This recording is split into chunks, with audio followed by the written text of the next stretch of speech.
Hello there, back with Aniswin. Today we're gonna make a flag animation. First, obliterate the default cube and make another cube because I'm a psychopath, but you don't have to. Then make the pole. You can just scale the cube up to make the pole if you're lazy. Or if you feel like you have a lot of time to waste, you can go hard and make something beautiful like a real pole with a lot of things on it. And I speed it up because this is not the focus of the tutorial, so we can get to the creation of the flag and the animation of it.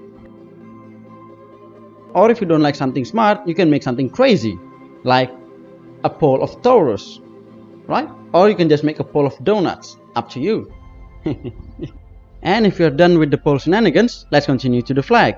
Just make a plane and scale it to the x-axis to make it into the flag scale. Then rotate it to the front so we can see it from the front. Then add a subdivision modifier. In the modifier tab, raise the resolution a couple of steps and make sure to select simple. And there we go, we have a high resolution plane now. Next, go to the physics tab and select cloth, so we have a cloth simulation. Look at that, how gorgeous it is. But right now everything falls down. We need to pin some of the areas of the cloth. We can do that with pin group. You can specify a pin group with vertex group. Now you just need to add a vertex group and assign the edge of the flag to it.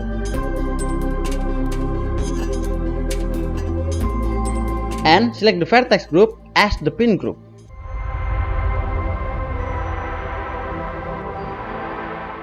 And we got our first progress done. Now we need to activate a self collision. Why? So it doesn't collide with itself. With self collision on, now it looks more realistic. Then just right click on the object and select shade smooth to make it smooth. Then increase the quality of the cloth simulation. And you're golden.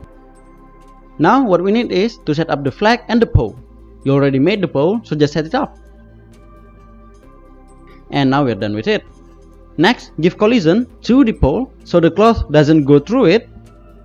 Ah, look at that, it keeps getting better and better. Now we need to add wind. Yeah, add a force field which is wind. And increase the strength to whatever you need with your scene because every scene is different. Go experiment with it. You just need to focus on the strength and on the noise for now. Then you may want to change some of the cloth sim settings such as weight. I'm changing it to 0.1 for this. There we go, we are done with the flag animation. And now we're moving to the coloring part, shading part. So go ahead and go into the shading tab. Add a new material to the object. Then add an image texture. Put the flag that you want to put in. You can put a flag, you can put any image that you want, any posters that you want, whatever you need. In this case, put a flag on it. And connect the color to the base color. And there you go, you got a flag with the animation. Done! Super easy. Now increase the roughness to full and then the scene into 1.5 or 2. And there you go, you made this. You made the flag, you made the animation, and you are done. Now go ahead, share it with everybody, with everyone you know. And we are done for today. Thank you very much for watching. Don't forget to subscribe and like so you don't miss any next update. See you soon. Later.